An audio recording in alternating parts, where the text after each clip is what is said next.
All right. From my understanding, we are now recording. So change your name and hide your video now. Yes? Can you copy and paste all the questions into the chat? Yes. I can do that if you don't. I'll do it. Okay, thank you. You old ass boomer. Sorry. It's a rough life that I live. All right, cool. So our first question. How does a fear of freedom manifest in the everyday cultures of today, and how does this manifest in movement culture? Does anybody feel exceedingly passionate about what they wrote in response to this and would like to share? I could talk. I don't know if I feel exactly passionate, but I mean, like, it's something that, like, I think I could definitely speak to a little bit. Sure, go for it. I don't want to get too pedantic in anything, but it did remind me of, like, kind of the things that Deleuze and Guattari have written about, like, fascism, and how they specifically write about how, not exactly a fear of freedom, but they speak more of a desire for fascism. And which is to say that there are, like, little things that people do in their lives, in their, you know, just personalities, that will speak to moving towards their own constraint. And it could be anything from buying into the beliefs that we don't want to express solidarity with people, and instead we just like to gratify ourselves by buying ourselves things and placating our own egoistic desires. Or it could be something as far as, you know, criticizing radical movements and saying that we need things like the police force and the military, especially in an imperialist state like we have. I think that it can be very small, or it can be very, like, large to some extent. I think the fear of freedom is very tied to the desire for fascism that some people exhibit. I have a question. Who were the authors that you referenced? Deleuze and Guattari. They're French, like, post-structuralist Marxist theorists. Okay. Deleuze and Guattari, Guattari. They wrote a book called Anti-Oedipus, which is like a kind of Freudo-Marxist. Explain. Okay, cool, thank you. Explain the body without organs right now. Excuse me? Explain Deleuze to me right now. Oh my God, explain Deleuze to me right now. It's a meme, I'm sorry. I didn't hear you at first. I think that's a really valuable connection to make. I personally wrote about just like bringing them into concrete examples of people who might be desiring fascism or afraid of freedom, especially in this current historical moment. So I thought a lot about folks who really cling to liberal ideology, also folks who work with cops at protests, folks who are heavily anti-looting, anti-destruction, and therefore anti-revolution in a lot of ways. So thank you for bringing those other authors into our discussion. I think that's really valuable. Totally, thank you. Does anybody else want to speak on that? Can I just speak? Yeah. Can I speak? I've been thinking a lot about death recently, as we all might think about death all the time, because it's our primary drive, I believe. And so I don't know if everyone's familiar with what's the concept of the immortality project, which is like system structures and social order that we kind of create and manifest in order to move away from our mortality salience of our awareness of our mortality, that we're going to eventually die. And so like constraints and structures, religions, hierarchies, wealth accumulation, land, all this stuff are ways to extend your physical self into kind of like further into time and space. So like true freedom, the catastrophe of property and the totality of hierarchy and class and like chains creates this like boundless self that like is like so vulnerable to like newness and to have true freedom means to like totally destroy everything that gives you comfort, that gives you security, and you're forced to create new things. And like people were saying, that would mean, you know, like not having comfort in what is ostensibly security from the police state that they provide, or money from the government, or taxes, whatever. I don't know where I'm going with this, but yeah, I feel like yeah, true freedom is also I don't even think that's a real thing, but yeah, that's my 2 cents. Thank you for contributing that, comrade. You and I have had a lot of conversations about immortality projects, so I'm really hip to have that brought up here. All right, would anybody else like to speak on this first question? Elias, are you raising your hand? Yeah, that kind of feeds into a question that I had about the reading, because I think at one point Freire says that freedom, in order to be like true, you have to stake your life on it, which just like struck me as like, I don't know, very intense. I'm just like still grappling with what that means. I'm wondering if anyone has ideas around that. Can I speak to that? Would that be okay? It kind of reminds me actually of something that Huey Newton said about the difference between revolutionary and reactionary suicide. He said that to die for the people would be a revolutionary kind of death, but to die alone, like for oneself, is kind of reactionary. So it kind of reminds me of like that distinction that he wrote to say, you know, like to actually die a glorious death, one must die for the people. Yeah, I'm super glad someone brought up revolutionary suicide. Just a quick housekeeping thing. If folks want to get on Stack means like next in line to speak or whatever, just text Stack to the chat and I'll keep track of that. And then I'll just like say who's next to talk, so we don't have to like interject or whatever. In that note, I saw that Steph raised a hand. So Steph, if you'd like to speak on whatever it was you wanted to speak on, go ahead. Yeah, what I immediately thought of when you like said how it manifests in the movement is electoral politics, and how we see our entire movements essentially shift focus. Like these organizing spaces that we are having these radical conversations are suddenly saying, oh, now we have to endorse somebody for sheriff. Now we have to endorse somebody who is literally, their job is to persecute and harm our communities. And so that really struck with me when I was reading it too, because like that is essentially electoral politics. Like we're literally giving away our freedom and we're participating in a system that is harming so many people, but like we do it anyways. It's like such a weird contradiction.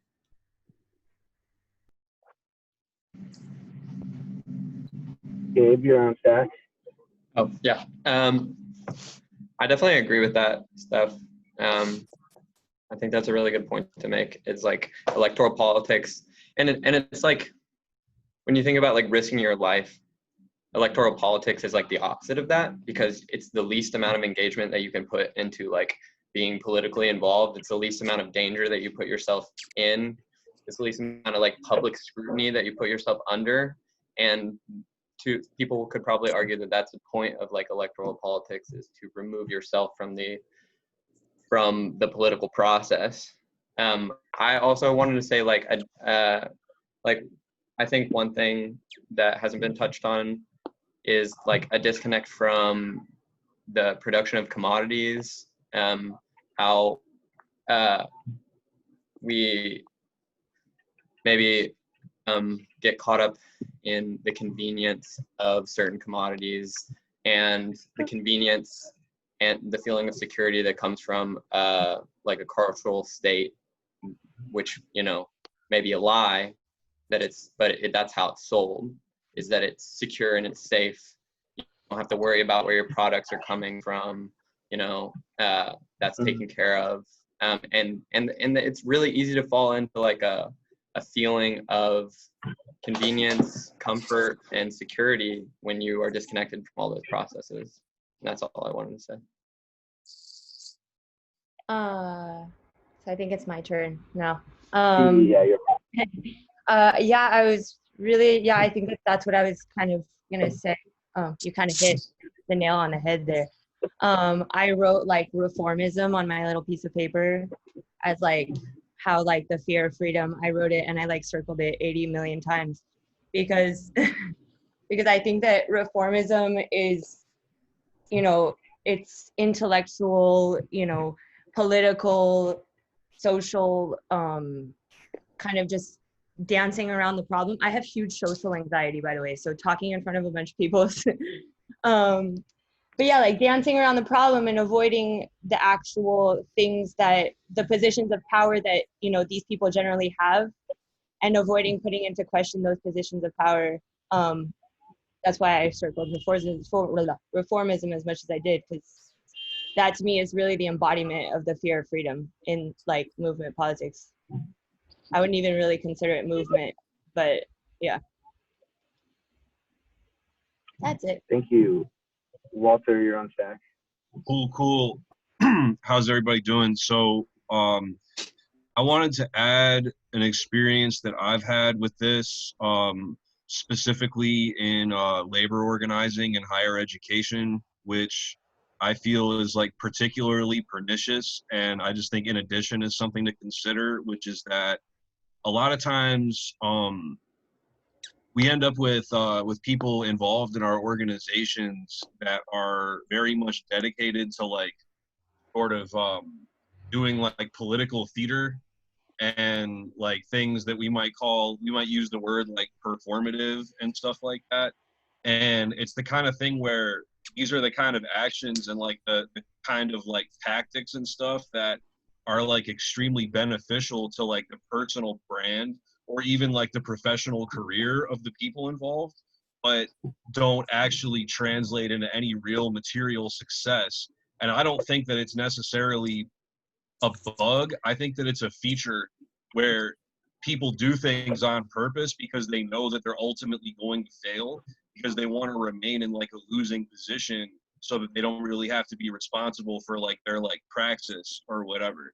So I feel like that in and of itself is like a manifestation of a fear of freedom, where it's like if you want to be like an activist forever, like that's cool, but that's not the same thing as like dealing with like, you know, a changing society or a revolutionary situation where you start to have to make like difficult decisions and actually be like responsible for the consequences of the shit that you do. So that's kind of my main thing reading it. I figured I would contribute that. Word. Thank you. I am on stack for myself. Yeah, so Walter, I wanted to touch on what everyone says. I think it's really important. I just wrote something in the chat saying like self-preservation of kind of like a new social order within like the anti-hegemony. Like if you are being paid by a nonprofit to organize a protest, let's say City Hall in New York City, and you have this particular mission to, you know, get, let's say this is totally made up, to get the city council budget to defund the police by $1 billion, which is super low hanging fruit. There's like, they have a $15 billion budget. So like you're getting paid to do that. So you might call yourself an abolitionist, but you're doing these really short-term goals, and within these short-term goals are checks. And there's like a lifestyle that you're creating around these checks and these like short-term goals. But like, as a comrade just said, like the differentiation between like what revolutionary does when they dedicate themselves to revolution is like they have to commit suicide in their mind, in the sense they know that eventually the system is going to kill them and they're never going to actually live a life that's comfortable anymore if they're revolutionary. So like you can't be a paid political theater performer and then consider yourself a revolutionary. You're anti-revolutionary. You're a counterinsurgent if you are, you know, afraid of true freedom, and true freedom takes true commitment to death. Like Huey also, like, or the Panthers talked about revolution in their lifetime, but that didn't mean that they were gonna like live. You know what I mean? They like committed to dying for what it takes. And yeah, I think that's super important to remember that like the folks who are committed to these like reforms are not truly committed to freedom or revolution. It's really they're just committed to kind of finding a niche within I don't know. Like I mean I think it's like a job now to be an activist. Yeah, someone said A can't wait. Fuck that shit. Fuck D or A. Also fuck A to abolition too. That shit's bullshit. It's the same bullshit type of incrementalism. No revolutionary militancy involved in that. No talking about guns. No like I would way rather. So I'm getting way off topic. I'm just mad. But fuck A to abolition. Fuck reform incrementalism. I wanna get a right wing governor elected to New York City so they could repeal all the anti-gun laws, and then so I can just get militiaed up. I would way rather cops have guns if I could have guns, and that's my 2 cents. Thanks, Nick. Next up, Eliza. It's Eliza. Eliza, sorry, go for it. No worries. So I just kind of want to echo what Nick said, because I'm actually reading Wretched of the Earth alongside Pedagogy of the Oppressed. And this reminded me a lot about decolonization, how he talks about, Frantz Fanon talks about how true decolonization and true liberation is always going to be violent. And like, so basically, I'm going to just read something that I had taken notes from when I was reading this. In Frantz Fanon, he talked in Wretched of the Earth, talks about how all men are equal can only apply when the colonized states that he's equal to the colonist, and then becomes determined to fight for this equality so that they both can exist in a new world, but fails to realize that the colonist is no longer interested in coexisting once the colonial system disappears. And so, like, I think, especially speaking to like what Elias says, I believe, like, it is scary, I guess, to accept that if you are like heading, like if you are really about true liberation and true revolution, it does require violence, and it does require you putting your body on the line. Like, that is very much a real thing. And that's all I had to say. Fantastic contribution. Thank you so much. I put the name of the book and the author in the chat. And then next up is Isaiah finally, and then we'll move on to question 2. Cool. Yeah, thank you for organizing this. This is already so fruitful and provocative in the best way. It's funny, the thing that I took away, I think, most from the preface was like the emphasis on kind of imagination, and the distinction he makes between sectarian, like the way he describes these sectarian, like the rightist and the leftist sectarians, both kind of like lacking an amount of imagination in terms of like imagining alternative futures. And like I've been really into utopias recently, and for me, like that's all about just like being literally just like, for me, freedom, or like a very sort of foundational aspect of freedom is that you allow yourself internally for yourself to imagine different worlds. But he sort of articulates beautifully that like the leftist counterpart has this idea that like both the leftist and the rightist have this idea that the future is already determined, that like the rightist sectarian is determined to like make the future exactly like it is now, exactly like the status quo is now, while the leftist sectarian is determined that like the future is already going to play out, but that like someone who might adopt the pedagogy of the oppressed, would take neither of those positions, but instead imagine a third where like we don't know what the future looks like. And I think that's terrifying to like 99% of people, and maybe even 100% of people. But I think the point would be not to get like waylaid or depressed or like beaten into submission by that fear, but instead be like motivated by it, and like use the fear of that unknown not to like determine for yourself what the future is going to look like, but actually say, okay, we don't know, let's make it fucking dope, i.e. let's get rid of oppressive systems, white supremacist systems, etc. So I just feel like the imagination is really critical. And just the last thing I'll say, like I'm a theater practitioner, and obviously like there is so much posturing and so much like doing this shit for your brand, and obviously that's whack as fuck. But I think that like the theater and stories can play a really pivotal role in this work, because like those are spaces where like we can imagine alternative futures. So I feel like a big part of this is about writing, like the cops are everywhere in our culture, in our media, as like these, like they are, if you have a society, you're going to have cops. But what if we told ourselves different stories? And I feel like that's connected to this idea of needing to allow yourself to have that imagination. Okay, I'm done. Thank you for contributing that. Nick put themselves on stat. Nick, go ahead and make your final comment, and then I want to move on to, we're going to jump around. We're going to jump to question 9, which is about the sectarianism and slowing down the historical process. But first, Nick, go ahead. Cool. Yeah, I mean, I just want to uplift the like secondary conversation that's happening in the chat, so folks who are watching this in posterity can be caught up. So folks are talking about it from a pedagogical lens. We're talking about organizations that hold themselves accountable to the people that they're serving, and these people who might be poor, marginalized, systemically lacking, systemically denied communities are demanding kind of some reform, like $1 billion from the police department. And is it the revolutionaries' duty to kind of go with that? And I think it's like important to understand where these ideas stem from. And as the comrade previously said about the imagination, and if everyone's familiar with Mark Fisher's Capital Syllogism, if you're not, you should definitely read it. It's really short. We are sold this kind of idea of like reform by billions and incrementalisms by the nonprofit industrial complex, which works in tandem with the state and with the hegemony to keep their cyclical, like jobs. They want to keep their jobs, so they don't want a revolution. So no, I don't think it's the revolutionary's job to support stuff that wasn't actually organically thought of. If you ask a community member who lost family to police violence, they will tell you they do not want police because police have never helped them.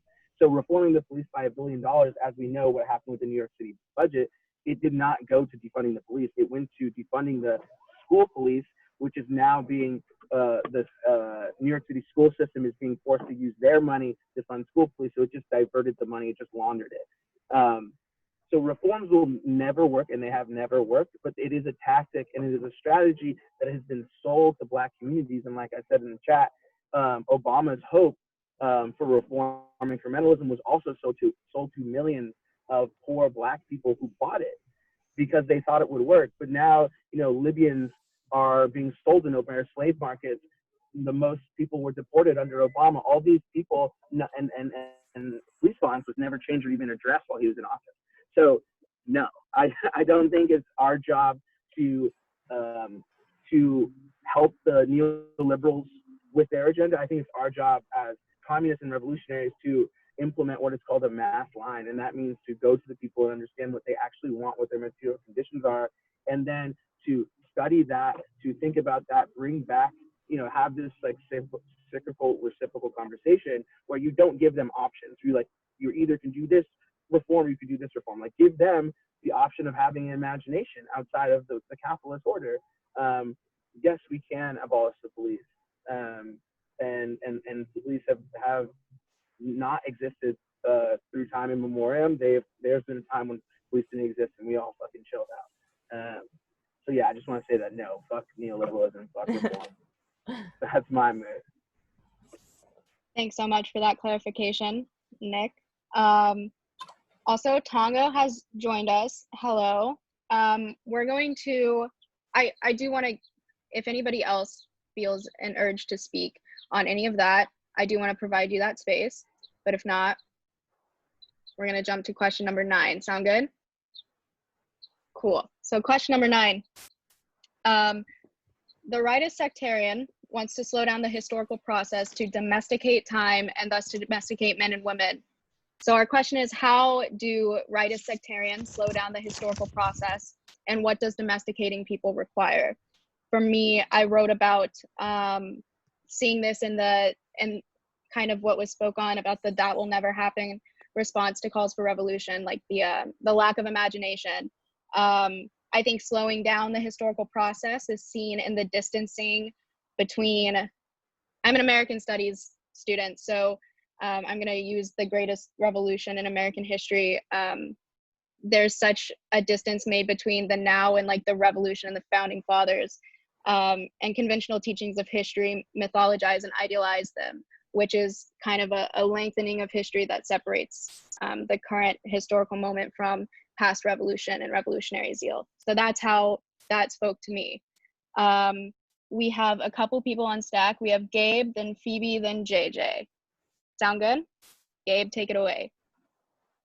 Yeah, I hit stack before you talked, and what you said was pretty much kind of on the nail with what I wanted to say. I also wanted to say that I have to go soon, but before I go, I think domestication occurs a lot. You see it especially with alt-right and fascists. I don't know,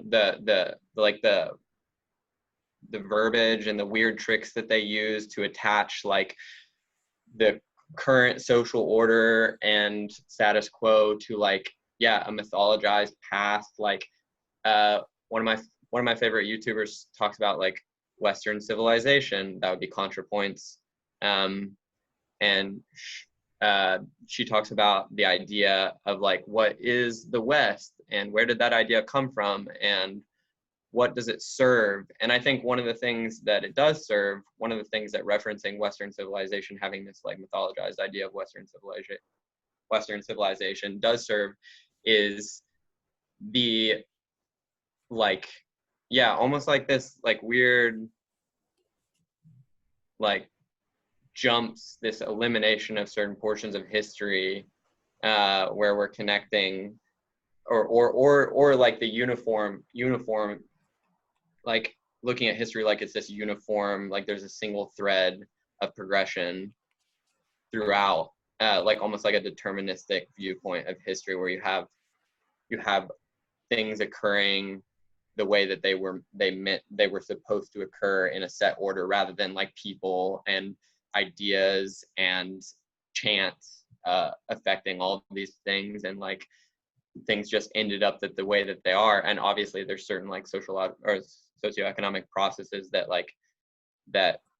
push things in certain directions, but like the domestication, I think, is like that's really like a deterministic view of history really pushes like that things are how they're supposed to be. It's like domestication of the past.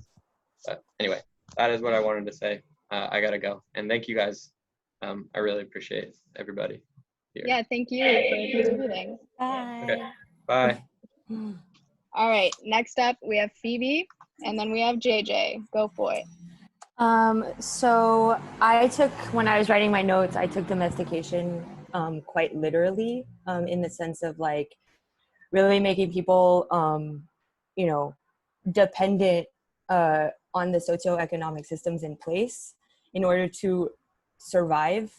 And to go back to the idea of imagination, is that, the right wing, even what we would consider like the left wing in the United States, have created a place and, structures that make it impossible to act and impossible to imagine change. And so they've quite literally domesticated people to going to work, coming home, sleeping, going to work, coming home, sleeping. And that leaves very little space for imagination. So to go back to question number one, it's very hard for people to imagine anything else. And so they've domesticated time because they've got people stuck in a loop of routine. And that's what I had to say. Yeah, I think that's a very valuable point. I didn't read it that way, and I think that that's a very interesting perspective to bring to this. So thank you. Next up is JJ. I actually read it very similar to what Phoebe said. when they said domestication, I really did see it as very much like tying the public to capital itself, which is to say that rightist sectarians, what they're trying to do, it seems, is that they're trying to tie the mode of production down to reality and have it be the mode of production for eternity, which, I mean, Marx obviously says is not going to happen. It's going to implode. And I think the danger seems to me twofold. Like, I mean, the danger of rightist sectarians seems to me to slide easily into fascism, because I know I keep talking about fascism every time I'm here, but it's important. Rightist sectarians, to me, it's important to be aware that if we want to remain in the present for eternity and we become disenfranchised with the present conditions, then we might instead look to the past and say things were better back in the day, and that will easily slide back to fascism.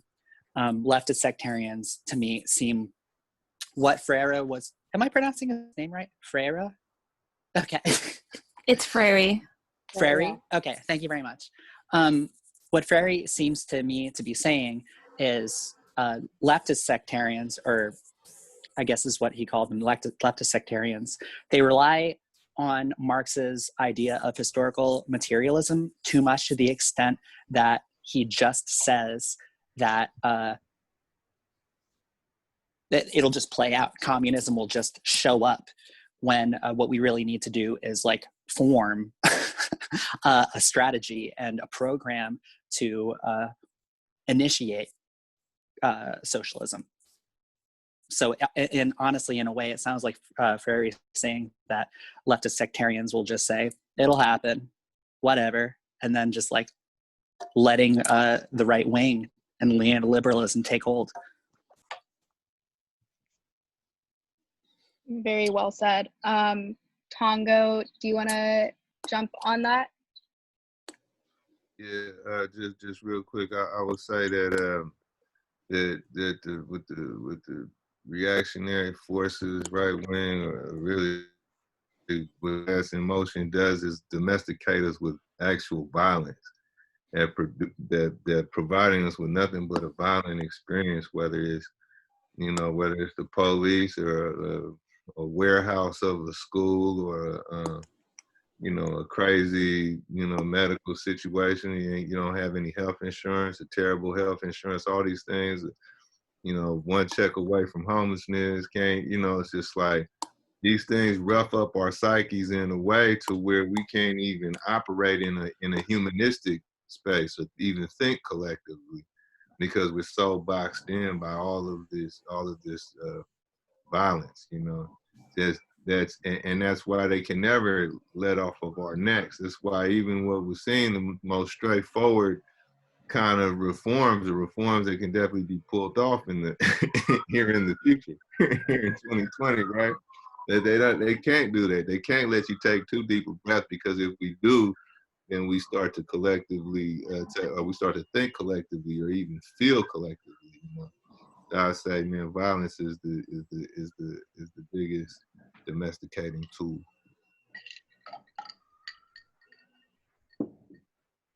Powerful, as always. Thank you for your contribution. Sorry, we did skip Mar. My bad. Mar, if you want to go ahead. It's cool. So actually, I'm approaching this from the perspective of like, I study critical pedagogy in terms of like linguistic imperialism and teaching English. And so one of the things that really hit me is like the idea of domestication through assimilation. And I was reading this thing, it's called Decolonizing Methodologies by Linda Tuiwai Smith, about specifically like indigenous peoples and the way that academia has like, contributed to all that genocide. And she lists a series of 9 fallacies of history that sort of connect to the way that the rightist sectarian slows down the historical process. And the thing that Gabe said about, and what really everyone has said so far about how the right sectarian wants to like make America great again, wants to return to that history, comes from the idea and from the fallacy that like that history as a discipline is innocent, which is number 7 on her list of fallacies, and that history is like is about a self-actualizing human subject, and that it's a series of progression. And so when we look at history in that way as like a sense of progress, and then that only encourages the right sectarianism towards that sort of ideology of assimilation. And what ends up happening is, at least from like the teaching English perspective, is that we're removing aspects of language, and we're removing different removing different cultures and removing these languages from like existence, we therefore lose out on another way of defining ourselves. Like, I'm thinking specifically about the difference of like what the word woman means in each language and the standards of womanhood, like just as an example, right? So the idea of what like josei means in Japanese means something completely different from what woman means in English, or what it means or what like wahine means in Hawaiian. So our relationship with our ability to identify ourselves and to move about the world in a radical means is hindered by assimilation into capitalism and into like capitalist educational structure. Does that make sense? Sorry. Yes, Yes, it does. Sorry, I was typing the rest of what you were saying. That's a really cool multidisciplinary way to approach this. Love to have our conversations incorporate decolonization as well. Thank you so much for contributing that. Would anybody else like to speak on the concept of domesticating time in men and women and the historical process before we move on to our next question?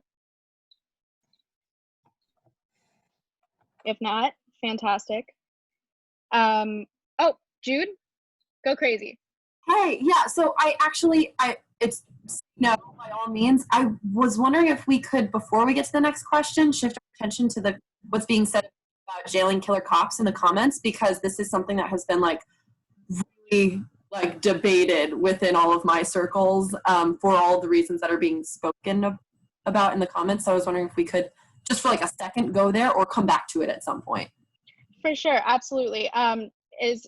I was holding off on approaching it because I wasn't sure if everybody would be hip to having a conversation about it in the middle of this group.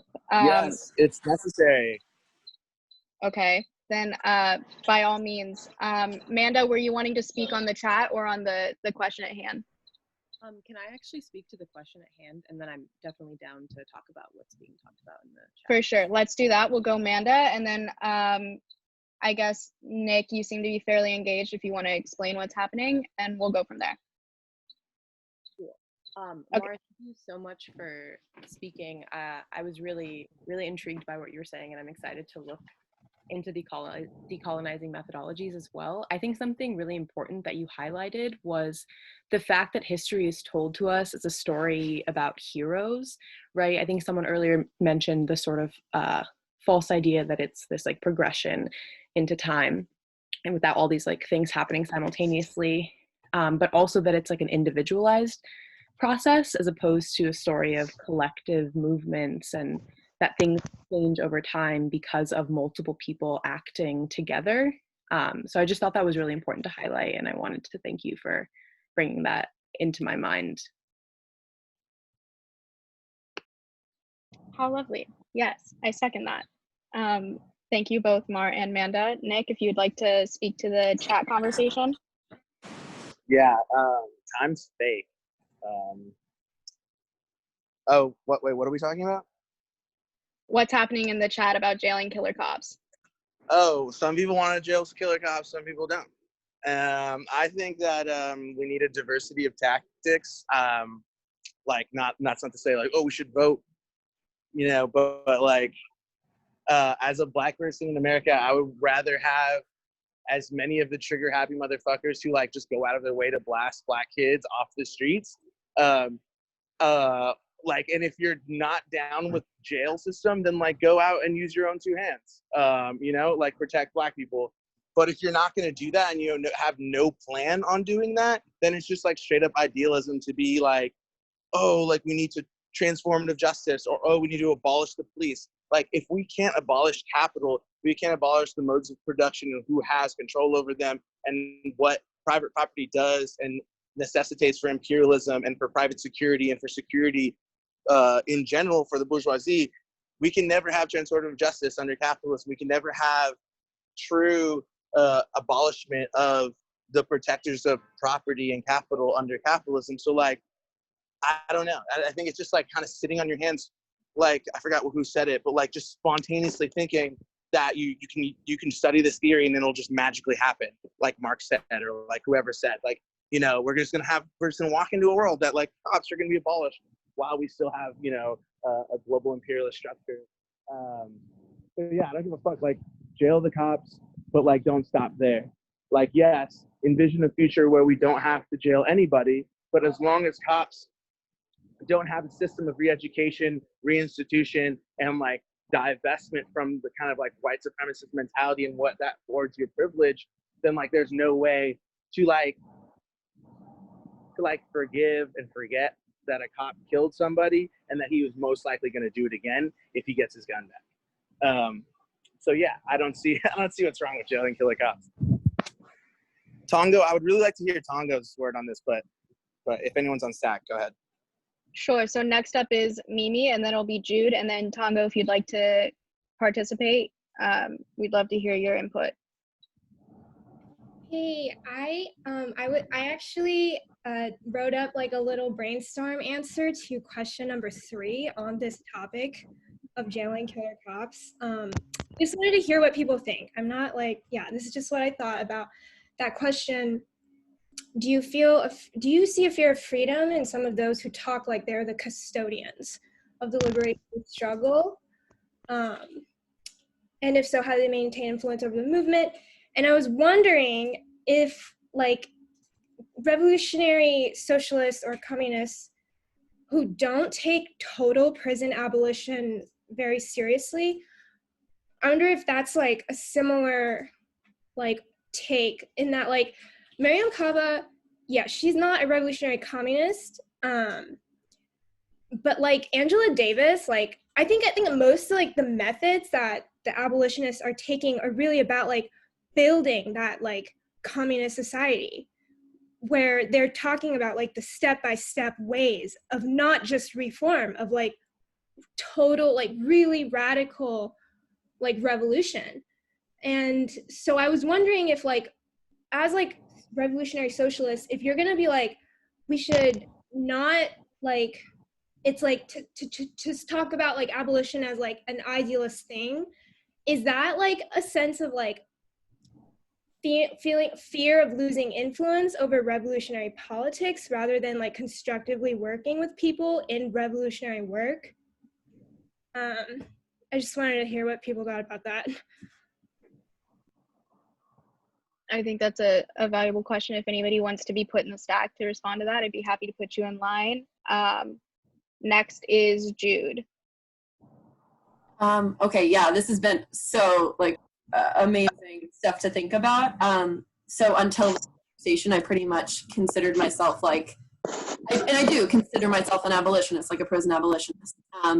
And with that, you know, I've been reading and thinking a lot along the lines of like, prisons shouldn't exist, therefore like we should not be adding any more people to them because it legitimizes that system and will quiet people. Like if we put like Breonna Taylor's cops in prison, people will no longer be talking, or at least there will be a little bit less like fire or passion behind the resistance to the police. Like it'll make people happy. It'll make white people more comfortable, essentially. And then it will stop there, right? Like just put the cops in prison and then it will stop. So to some degree, but I also hear what you're saying about like, you know, we don't want these people on the streets, and we can't rely on justice right now if we don't have structures that can actively like, you know, help these people unlearn their fucked up shit and like, you know, relearn how to be a better person and how to care for other people. So I feel like it's a chicken or the egg thing. Like, do we abolish the structures that capitalism has created first, or do we abolish capitalism? Like, what do we do first? Where should our efforts be put first so that the least amount of harm to people is done along the way? Or do we care right now about punishment than we do about accountability, which is another debate that I've been seeing, right? Is like, how much weight do we want to give punishment and how much weight do we want to give accountability when it comes to jailing killer cops? Because there is a desire to punish them, for fucking sure. Like, there's a desire to see them suffer because they caused a shit ton of suffering. But where does that get us in terms of abolition and imagining those new futures, those possible futures? So yeah, that's just, these are all things, I don't have any solid answers, but this conversation has cracked open like a whole new set of questions that I would love to hear anybody speak to at any point. Thanks, y'all. Thank you for your contribution. Tongo, I'm interested, we know that you've done a lot of academic and activist work on policing and the prison industrial system, so I'm curious to know what your input is on this. Yeah, I'm actually undecided, or what I do know for sure that regardless of the outcome, like, this is definitely not a question that we should all be breaking up over. Oh, that's what. But that you know, this is definitely a question that we can, you know, that we can struggle among ourselves over, but definitely not, you know, I don't think anybody should be going their separate ways, trying to get to the bottom of it. I used to be kind of like anti-jail killer cops, just because, you know, this was something that was going around long before. This was kind of a slogan going on long before these kind of uprising. And the first people who I actually heard banging it the most were the actual family members of those killed.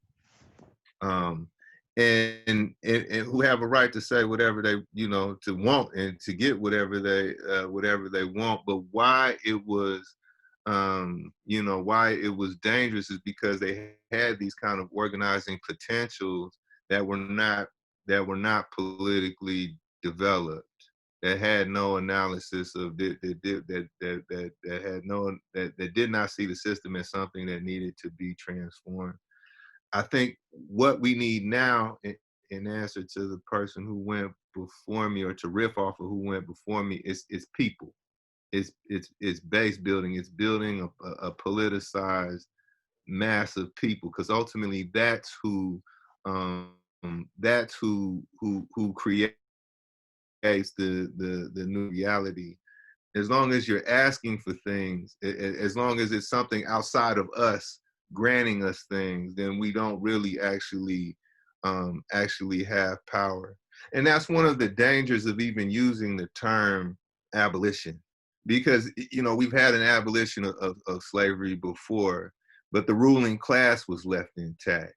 So we can say, you know, or, you know, abolish the police. It's like saying, well, like, abolish slave catchers or abolish overseers.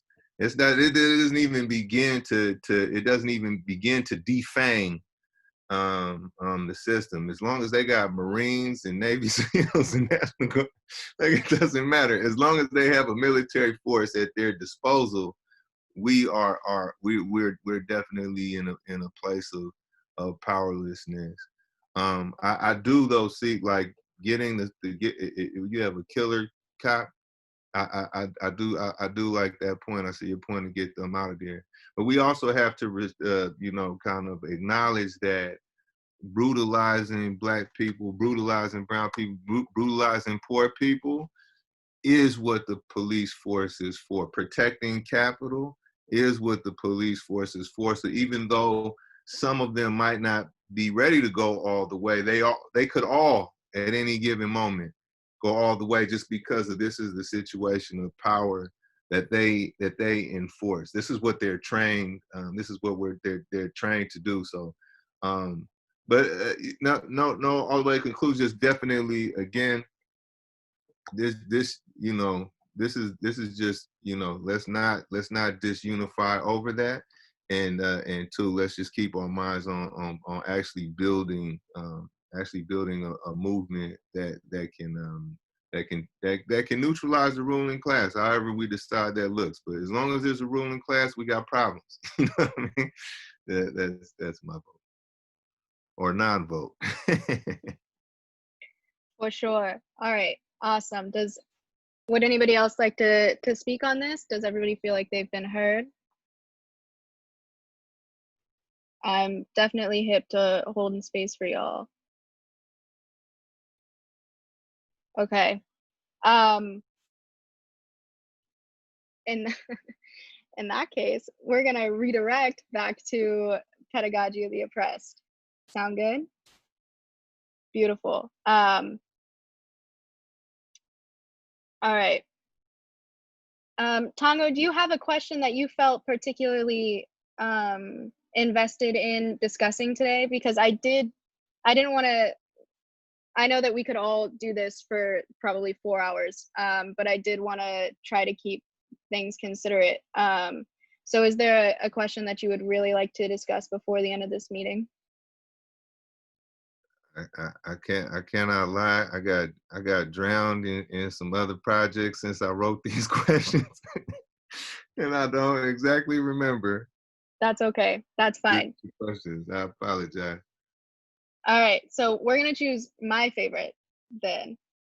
So I wanted to really discuss, and I guess kind of in this line of chat conversation too, I wanted to redirect to number 10, right? So critical education is the antidote to becoming victim of various ideologies that would not have masses of people become active in participating in history.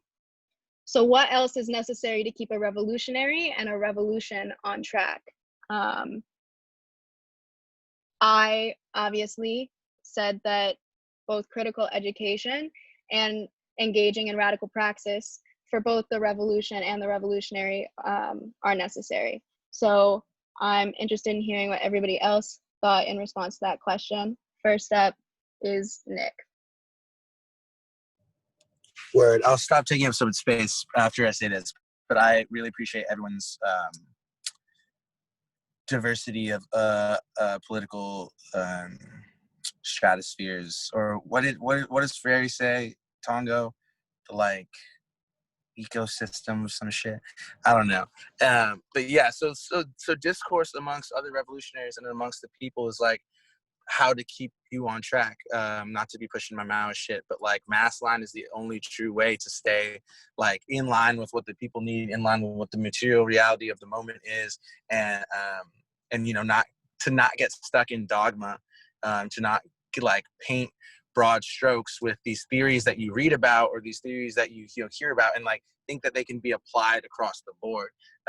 So like hearing people's differing opinions, hearing folks on the ground who are affected, particularly in this case by police brutality, and then also struggling with them to talk about, where does that idea come from? Who introduced that idea? Why do you think that's kind of like the ceiling that you can ask for right now? And you'll get a lot of different answers and a lot of interesting negotiations with the question. So I think, yeah, like the only true way to find like coherence and cogency with like your political line is to struggle with the people about what they see, what they feel, how they struggle, how they live.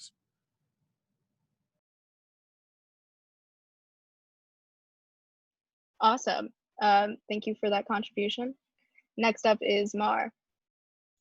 Actually, what I'm going to say is like totally kind of an expansion of exactly what Nick said. Like this discourse is absolutely necessary. And I'm actually going to pull from like a completely different Freire work, Education for Critical Consciousness, which is the first thing that I read from him like way back when. And he mentions even in the preface for Pedagogy of the Oppressed, the idea of the subject. And so when we approach different people, when we have this discourse, it's important to understand that the people that we're talking to are people.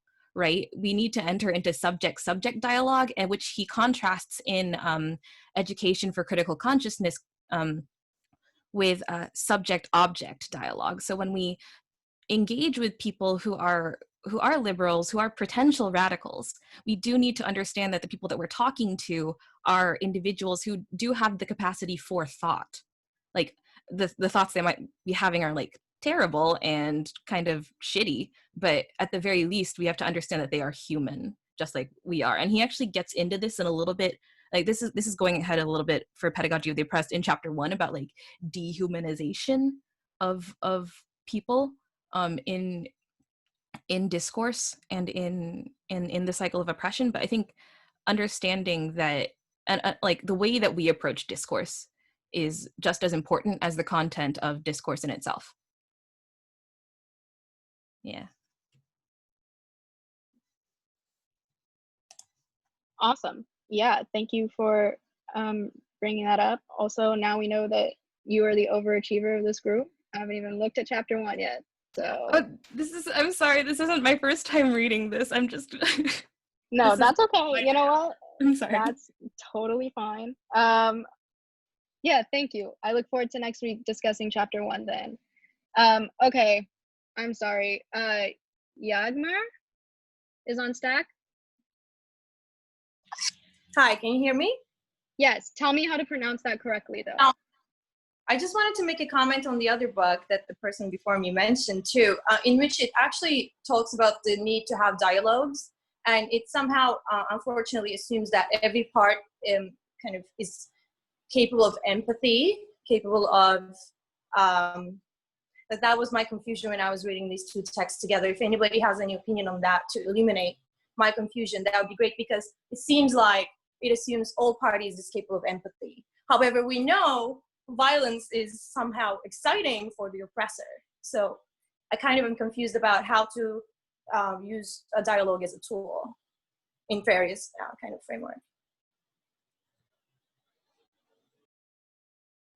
All right, sure. Phoebe, do you want to respond to that? I saw you put yourself on stack.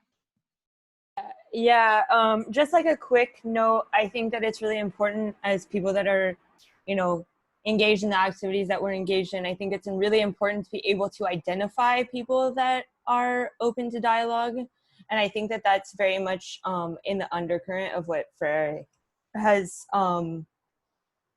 written in both of his books. I think that we need to quickly be able to identify people that are going to be able to be radicals. And that only comes from experience on the ground. Discussion needs to be after on the ground practical,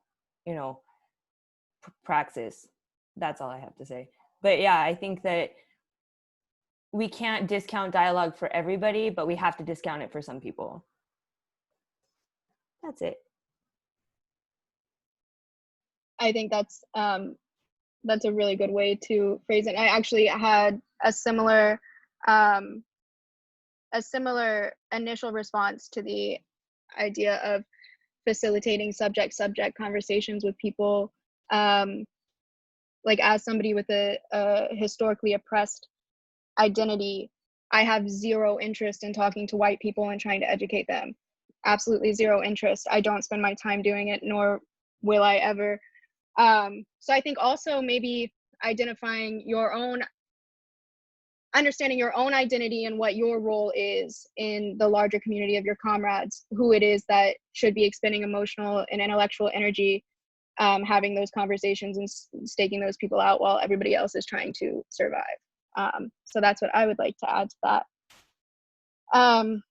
Would anybody else like to? The question was, when we're assuming that every person has empathy, how do we contend with the knowledge that for the oppressor, violence and not engaging in these conversations constructively is more of the goal than having a conversation? That was the question, the sub question under the question of what is necessary to keep a revolution on track.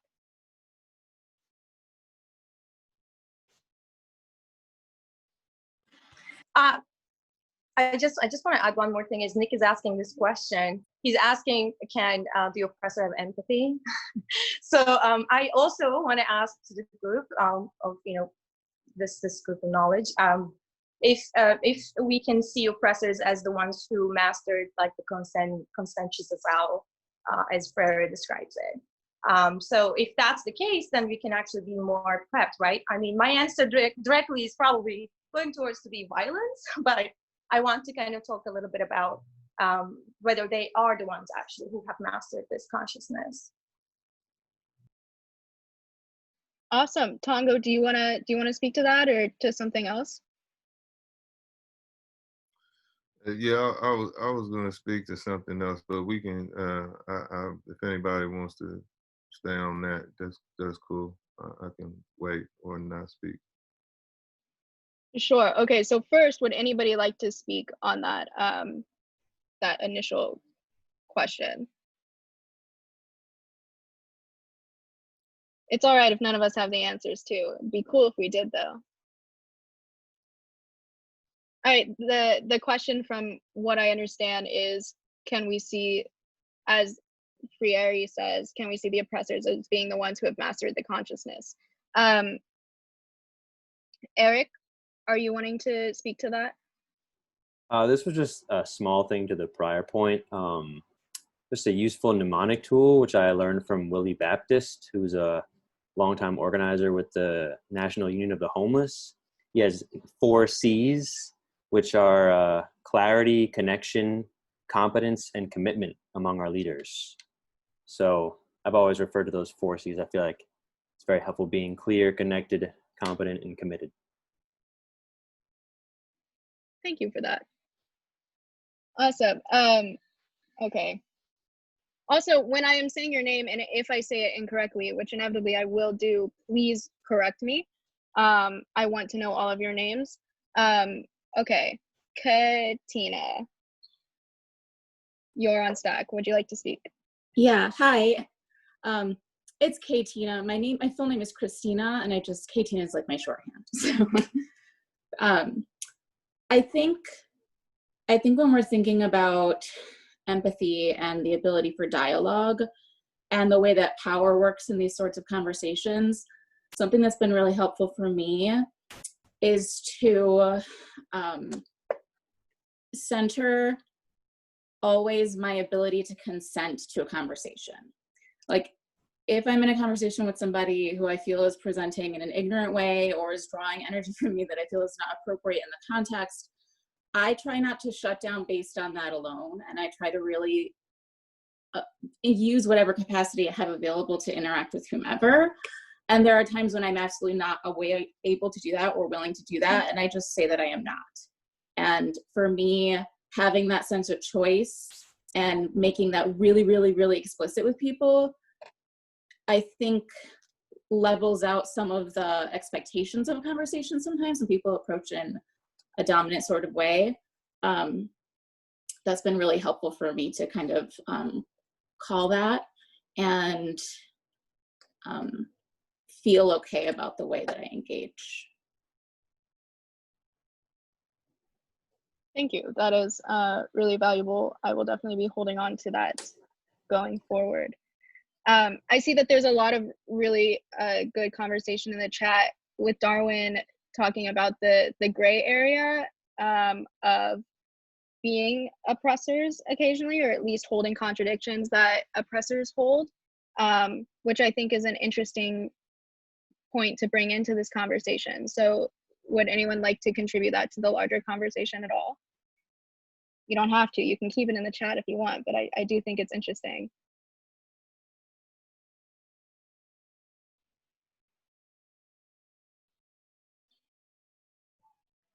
Definitely don't have to. Oh, go ahead. Go for it. I know this is an arts group, and I study film. A lot of what I think about is filtered through that lens. And so I just kind of wanted to bring up a reference to a film that is Network, if anyone's seen it. The main antagonist in that movie is nameless and faceless. He's I guess what like he would be, what Darwin's kind of saying is this like, you know, one evil big bad person that's kind of the puppet master and in charge of everything. But I think like by virtue of being nameless and faceless and kind of like identityless, he's less a person and more of a force that's like able to affect a lot of the people under him in ways that like we're not always aware of, which is part of like, you know, why I'm sure a lot of us are here, is like this process of unlearning a lot of the like oppressive forces that we've internalized, you know. So I don't know if that's helpful. Watch network, I guess. Thank you for your contribution. I do think it's interesting to view oppression and oppressors less as individual people, although people can uphold oppression and do, but also as like a force that is enacted upon folks. Tongo, I know you had something to say earlier. I feel like this is a good place for you to say it if you'd like to. I'm kind of far away, but well, one I would, while we're I think what the opportunity for this book is also again to ground us in the need to build you know, a base with the oppressed, and that yes, we can, you know, that struggle humanizes the oppressor, and definitely outreach to, you know, people who work for our oppression is crucial. What this book is mainly about is transforming, you know, or bringing oppressed people to the process of transforming their consciousness and then their reality, and that's why, you know, I think what this time calls for is really, you know, for us to be very, you know, just be very gentle and very careful. I think it's kind of, we have to come to terms with where we are as movement people, where the stakes aren't that high, where our experience and our movement processes are far away from the experience of the have-nots, and don't even necessarily have any type of impact, because it's easy for us to kind of like get caught up in almost these kind of more militarized approaches to movement work, when, you know, what we do doesn't really get people killed or necessarily even save people's lives. Okay, oppressed people right now I think we're underestimating how terrible our position is right now. And so, you know, in figuring out, you know, what to do from here, I think that you know, that the focus needs to be actually building with oppressed people, and not necessarily worrying about what, you know, white people you can bring in, or liberal people you can bring in, and all this type of thing. One of the, you know, and that's not to say that, you know, petty bourgeois have no place in the revolution. You know, they can be the most effective revolutionaries, but the culture has to be synthesized from the most oppressed people. And this is what everybody has done before us. And I don't know why our generation wants to take our professional class tendencies or professional class cultural norms and project them onto oppressed people, and project them onto a struggle for you know, the struggle to end oppression. But which is another vote non-vote for me. Yeah, thank you for saying all of that. I think that was a very valuable thing to say, and it encouraged both Amanda and Eliza to sign up for Stack. So Amanda, go for it. Thanks. Yeah, I just wanted to speak on what Tongo was talking about. I really appreciate that. I mean, even just being in this conversation with y'all and really appreciating it. And it is going so fast. I mean, just like, it's hard to even follow all the thoughts in there. I was trying to take notes for a minute and my hands got tired. So I think that I appreciate that kind of reminder to be gentle with ourselves and each other. And then also, like, I went to a poetry reading recently, and one of the poets is saying, like, this is a time to, like, pause and pay attention to what's happening, you know? I have a lot of folks who reach out and they're like, hey, we need to do something, like, right now, this is the time. And I'm like, well, but is it the time? Maybe we need to just slow down and see how we're feeling about this and start talking about how we feel about it. So yeah, I just think that that's one thing that comes to mind for me, is just like the speed at which this conversation is happening is actually kind of hard to follow a little bit, because we're all just like ramped up, you know, and when you're thinking about folks who are in oppressed groups, like these are the folks who never have a space to talk. So if we even try to have a conversation, like at the way that this conversation is going, there's a lot of folks who wouldn't be able to, right? Like, how are we going to communicate with each other? How are we going to slow down and like pay attention to that, you know? So that's just one thing that comes up for me, is like, I try to take things pretty slow in building my relationships with people, and it takes a lot of time, and it's something that it's been inspired kind of by the Zapatista movement, and this idea of like slow and steady and like focused. Not to say that, and not to say that everyone else isn't doing what they need to do, but it's just that's just an approach for me that feels like good. Like I want to really slow down and be able to hear people, because otherwise a lot gets lost, you know, in all the conversation, and a lot of it's really good conversation and dialogue. So that's what I had to add. Thank you. Yeah, thank you for that. I think also for folks here at the Freedom Arts Movement, we're based in New York, and I think that we've been going for a while. So it is important to be reminded to slow down. And to that point, I want to ask if folks feel that it would be beneficial if we establish some sort of Google Classroom or consolidated forum where we can all have like conversations that we want to have over like a post or something, over typing outside of this, so that, you know, there is still space for folks to speak to each other. Okay, sick, cool, lots of support. I appreciate that.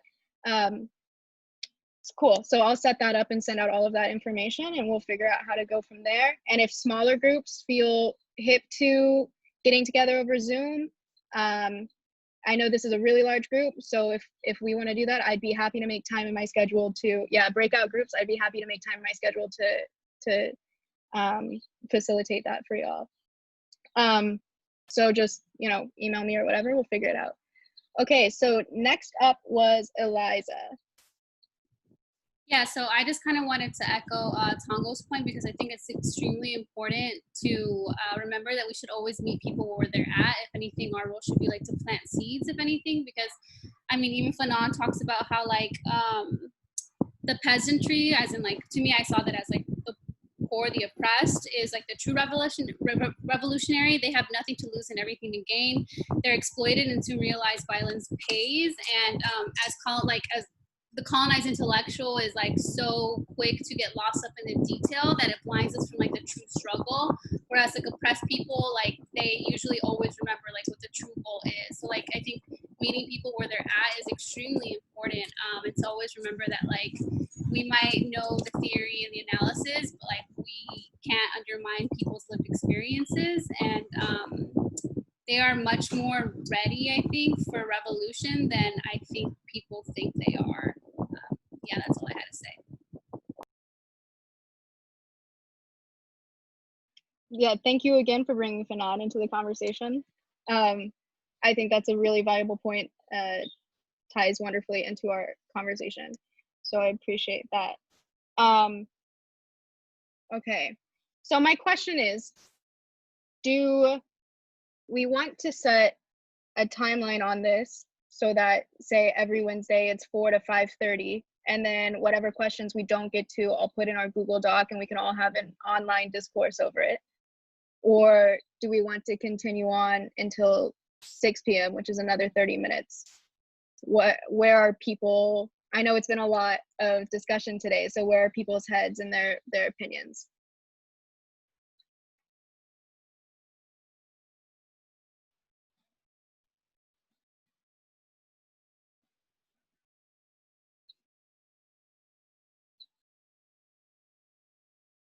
Okay, great. All right, so, and if at any point any of you need to leave, for sure, definitely leave. I am recording. I will export the chat info and I'm taking notes, so we will definitely, you'll definitely be able to catch up. So yeah, we'll go for another 30 minutes for the folks who do want to go for that time, but if you want to leave now, by all means. This is not a very strict, rigorous academic class. All right. Gabby, can you hear me? I can, yes. Can I someone mentioned burnout, and I think this is a really important note to take. It's like, yeah, we have a really big book and we don't want to burn out in week one. I think maybe we should just let people go who want to go, and then folks who want to keep talking about some of the other stuff that we brought up, we can hash that out right now for like 30 more minutes, because I feel like a lot of people are going to leave right now.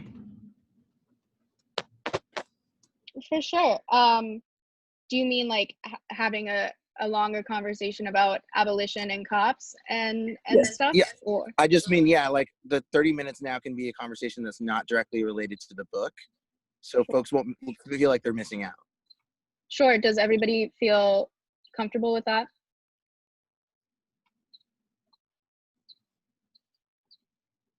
Yeah, I think the whole discussion will be posted, even the stuff that's not related to the book, as long as it's not illegal. Yeah, for as long sure. as we don't talk about empty metal. It would be really great for me not to have to keep taking notes, because all y'all talk killer fast. You can always take notes in like afterwards while you watch the stuff. I could do that. Accessibility comment. All right. Okay. All right. So would anybody like to air any grievances that they had or any thoughts that they had during the tangential conversations that happened today? I just have a question. That's cool. Sure, go for it.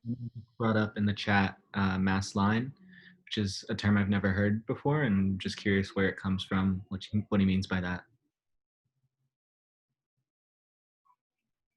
Word. I'm so glad you brought that up. Yeah, so mass line comes from like the tradition of Mao Zedong thought, MZT, and it was like synthesized through an interpretation of the framework of Marxist-Leninism. Basically, it means like, so like the Vanguard Party, which is theorizing and is strategizing the revolution, shouldn't only retain its like discourse and debate. A line means like a political line. So like, where are you on this subject? Where are you on this material condition? How do we solve this problem? So like a line is like something that the party holds principally, and they do throughout, and like they can have discourse on it. But if a line is established, that's what you do and that's what you take. You don't divert from the line for strategic and organizational purposes. So a mass line is that the Vanguard has to take the line, their political line, to the masses. And will not only take their political line because they're not trying to like do like a form of commandism where they tell the people exactly what they're feeling or how they should be reacting to the material conditions, but they like study with the masses what their material conditions are. They listen to the masses about their interpretation of their material reality. And someone was talking about how like you can't just sit in your armchair and theorize. You have to actually talk to the people, and you can't paternalize them. So it's all about like consulting the masses and then reinterpreting that through the party and then bringing the masses into the party. I mean, I could talk about this forever, but I don't want to keep doing that. So you can hit me up Or if we start the Google Classroom, I'll make a post about Massline. Thanks. I got the concept, and I can go from there on my own, so I appreciate it. Awesome, great. I'm glad that was cleared up. Eric, do you have something to say?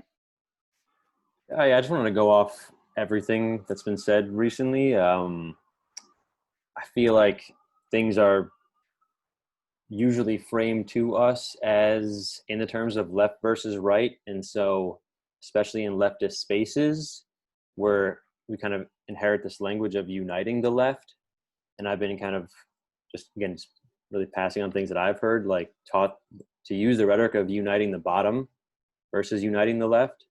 And I think this relates a lot to what Freire says with the leftist sectarian versus the radical, that that our goal here isn't, I don't feel attaining some specific idea, but continually evolving and again uniting the bottom and letting the most impacted people and voices lead us, and let those narratives be our guiding narratives,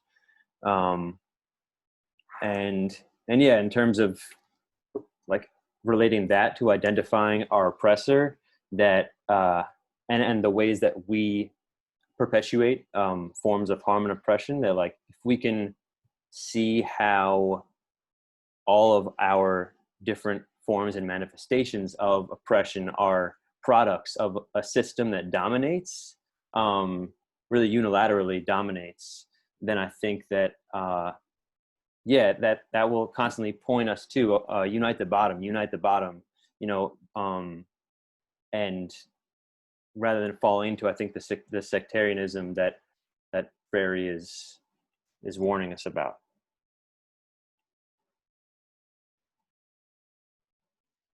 Thank you for your contribution. You guys are going to hear me say that a lot. Thank you for your contribution. I think that is a really important distinction to make between uniting the left and uniting the bottom.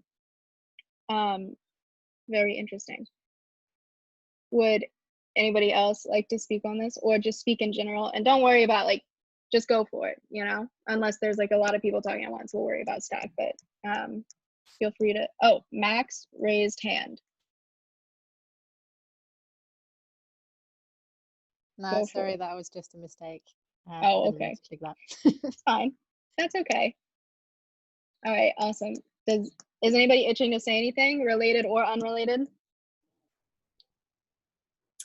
I'll say something. Sort of looking through the questions and reflecting on what we've been talking about so far, I was kind of drawn by question 6, which is, how does a myth separate someone from a piece of themselves? And especially around the conversation about history and, the linear, factored narrative. I think something I've been sitting with myself personally, in my own body, is my own personal history. My mother gave me 2 boxes full of family photographs, and, family photographs I've never seen before, and family photographs that I have, but just the way that memory came back to me, and even just a very individual way, was so powerful. And I think that, it's very common for us to just compartmentalize parts of ourselves that are uncomfortable or painful, or for some reason we're struggling to have access to, and then just thinking about unlocking that personally and how incredibly shifting that is, and then taking all of that into a collective space where we're reclaiming our histories and we're learning about each other, and we're seeing things that we were never meant to see by the dominant power structures. So I know that's kind of meandering into a lot of different places, but there's just something about that thread of history and that separation being also a myth, into a very physical body space also. That's what I want to say. I, first of all, appreciate your vulnerability in sharing that experience. I think I personally didn't interpret the question that way. I definitely intellectualized it probably a little bit too far, but I thought specifically about, I thought about the book Capitalist Realist, and the way that oppressors encourage us to believe that the way that things are is the only way that things can be. And I thought about the harping on individuality and rugged individuality and the discouragement of collectivism that exists in American culture and society. And that's kind of the myth that I focused on in regards to that question. But your commentary really resonates with me because I'm a reconnecting Indigenous person who doesn't have access to my history deliberately. So thank you for bringing that up. That's going to give me a lot to think about in the coming week or so. Thank you. Would anybody else like to speak on anything? I just wanted to say that you and I read it the same way.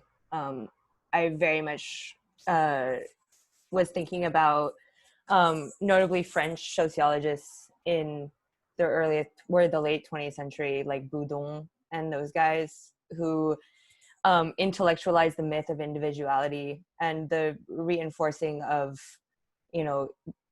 personal failures or failures as like a personal faults. And that's how I read it too. I just wanted to +1 that out loud. Thank you. I appreciate that. And I think that I also remember speaking, or at least writing on the whole myth of like the myth of poverty being like personal mistakes being made. I know that this was, I wrote on that in response to one of the other questions that we had that I'm bummed we didn't get to talk about. But yeah, I think that's a valuable myth to be discussing as well. Nick, why are you dropping manifestos in the chat? Yo, I'm dropping Settlers in there because it's just, I love Settlers. Unironically, I love Settlers. But yeah, no, to go back to like the myth of freedom as well is like Sakai says, the life of European settlers and the class structure of their society was abnormal because it was dependent upon a foundation of conquest, genocide, and enslavement. The myth of self-sufficiency, the self-sufficient white settler family clearing the wilderness and supporting themselves through their own initiative and hard labor is a propaganda fabrication. So what that does is it creates a false consciousness that the settler is actually like due the land, is due their freedom, is due their blah, blah, blah. And this idea of freedom is inherently a myth, and that inherently makes them non-human and like not I mean, like, okay, I'm getting into idealism, but like yeah, no, everyone should read Settlers, honestly. Just read Settlers. Thanks, Nick. All right. Can I just like sorry. Oh, sorry.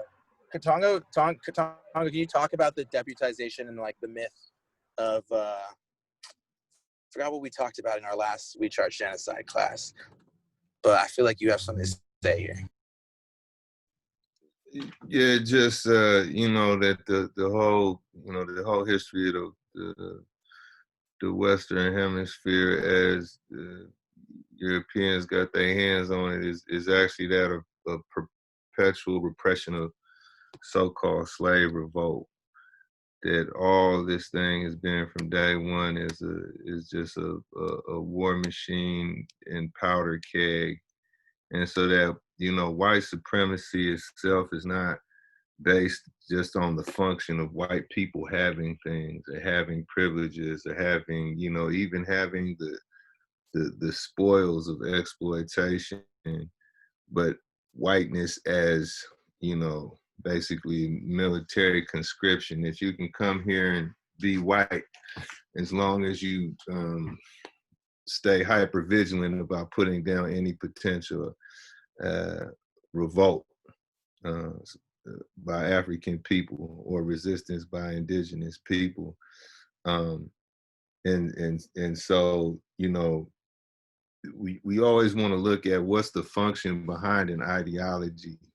You know, there's just these ideas do create actions and rationalize things, or you know, people synthesize new action from old ideologies, but these ideologies are produced by a relationship of power. And so, you know, understanding that what we want is not privileges, or why does the entire system need to be transformed? Because it's primarily a relationship of violence. So that's what, you know, whiteness is a deputization.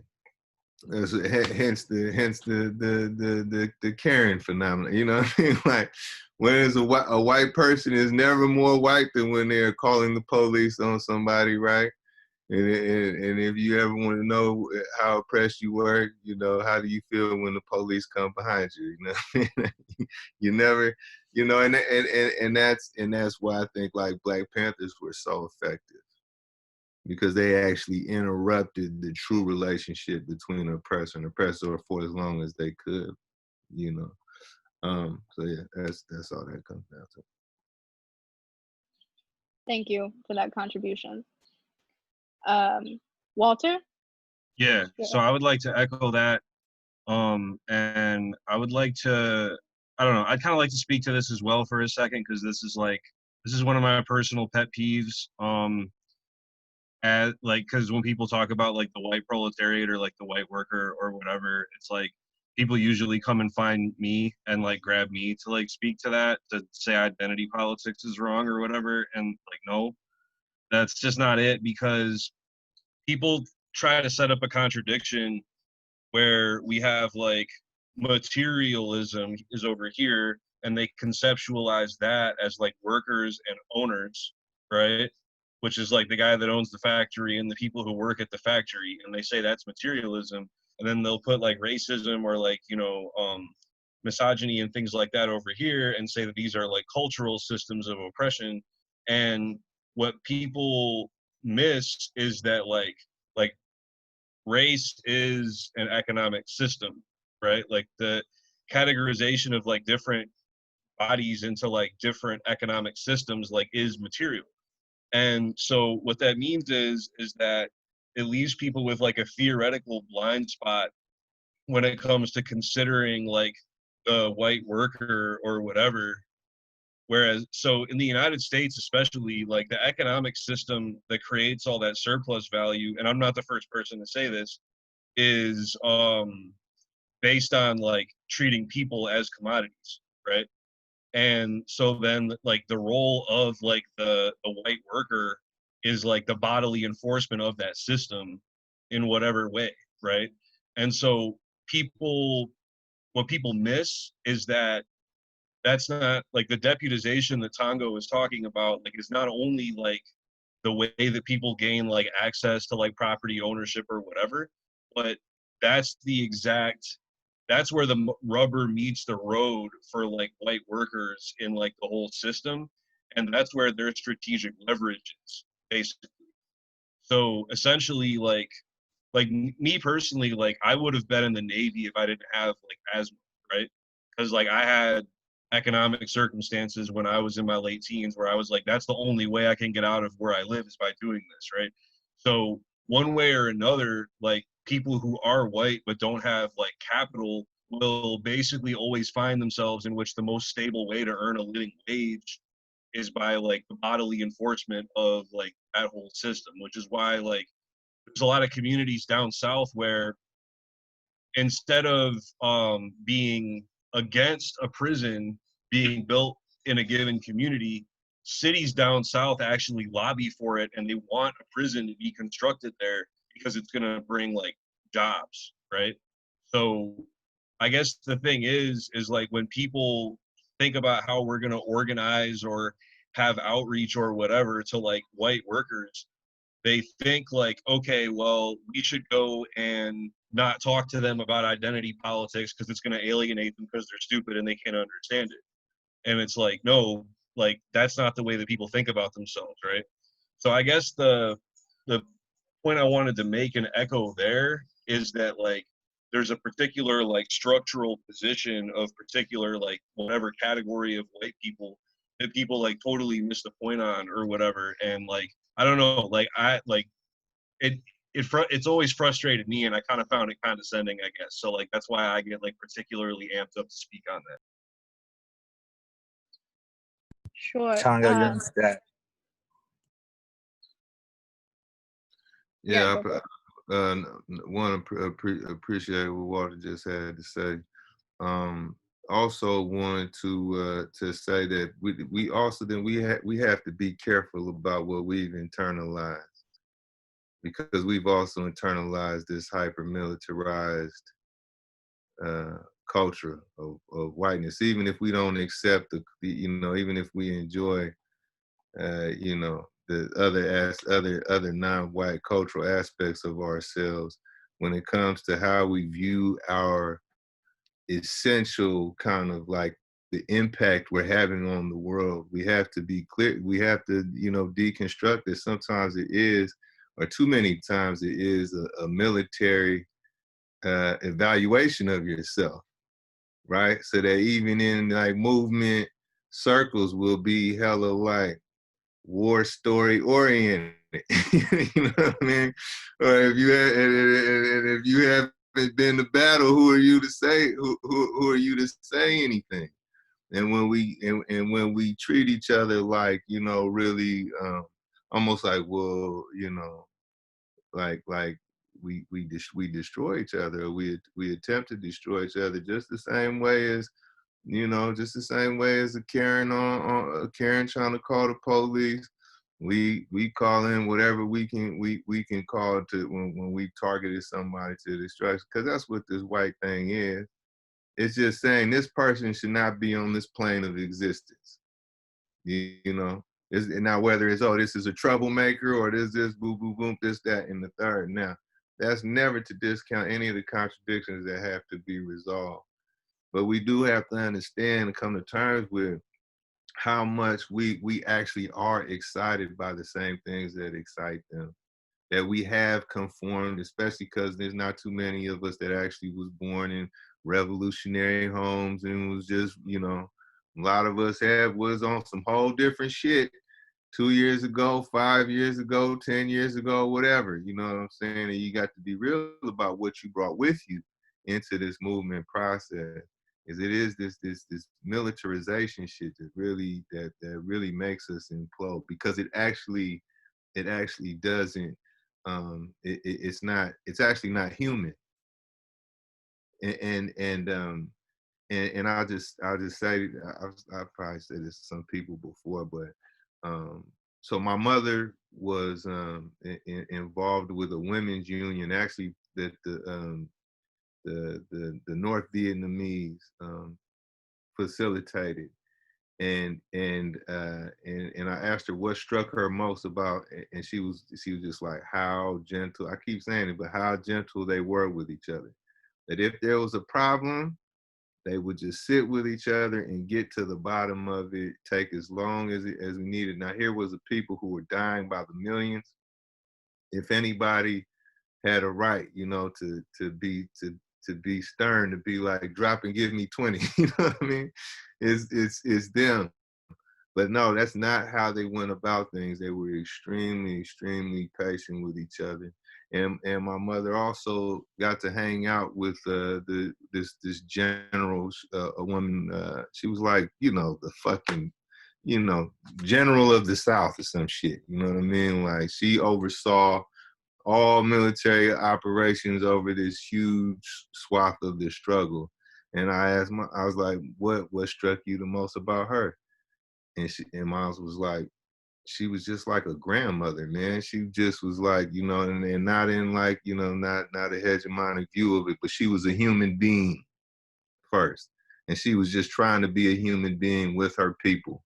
And she was just trying to be a human being with her troops and all this type of thing. She wasn't big and bad and do this, do that, do this, do that. And these are people who won. and people who they won and they overcome shit that we never even you couldn't even imagine, you know, because nobody's dropping bombs, well, except for Philadelphia in 1985. You know what I'm saying? It's not like this, you know, we speaking or like what Palestinians going through and shit like that. It's not like I'm speaking live to you from rubble right now. You know what I mean? So it's just and this is like a very, you know, Freirean construct, like the oppressor in your head as well, the oppressor in your psyche. You know, we have to get to the bottom of it. Thank you. Sick. Yeah. Awesome. Sorry, I'm one of Tongo's biggest fans in the entire world. So, would anybody else? Oh, Amanda, go for it.